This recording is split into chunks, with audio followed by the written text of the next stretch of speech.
Hello everyone! Bonnie here. This is my first Labubu and I'm excited to open it. Kasi talagang ito yung gusto ko. Alam ko na siya actually. Pero gusto ko makita kasi hindi ko pa siya nakikita. Pero ito yung gusto ko. So, buksan na natin siya. Nakita ko to sa iba eh. Sabi ko, uy, gusto ko rin magkaroon yan. So, ngayon na meron din ako sarili ko.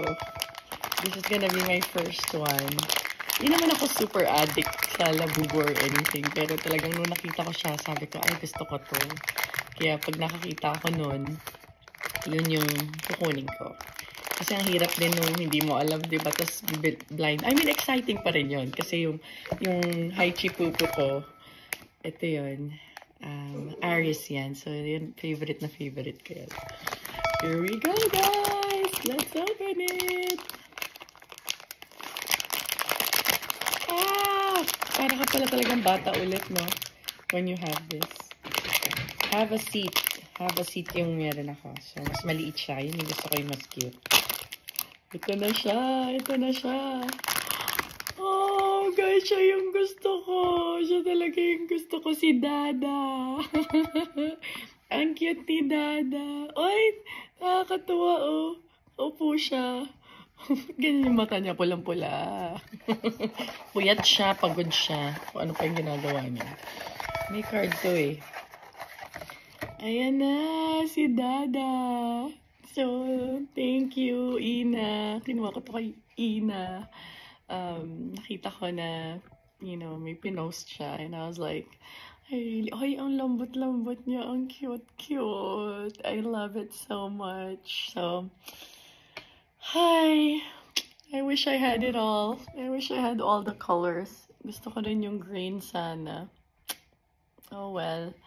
Ito lang muna yung budget ko. At least makaisa man lang. Siya talaga yung gusto ko. Hello, my first Labubu. Hello, Dada. Para akong bata.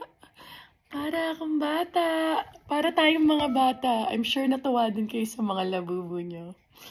Oh my gosh, it's so cute. Bakit ang cute? Mukha siyang daga. Mukha kang daga. Tapos ang lambot niya. Ang lambot niya. Gusto ko siyang ganun-ganunin. Parang tong Haichipupu ko. Gusto ko siyang ganunin. Lamutakin. Ang cute mo. Nako. Ang cute-cute naman. Oh, tapos may ganun pala siya sa paa. Ayun, may parang Pop Mart original. So, anyway, yun lang guys. Ginare ko lang. Happy na ako. Happy ako na may isa ako. Ang tanong, doon kaya siya sa Balenciaga bag ko na galing kay Tita Hilda? Or doon siya sa Bottega Veneta na galing kay Gina? Hindi ko pa alam. So, at least meron akong ilalagay dun sa mga vintage bags ko. Right? Okay, bye!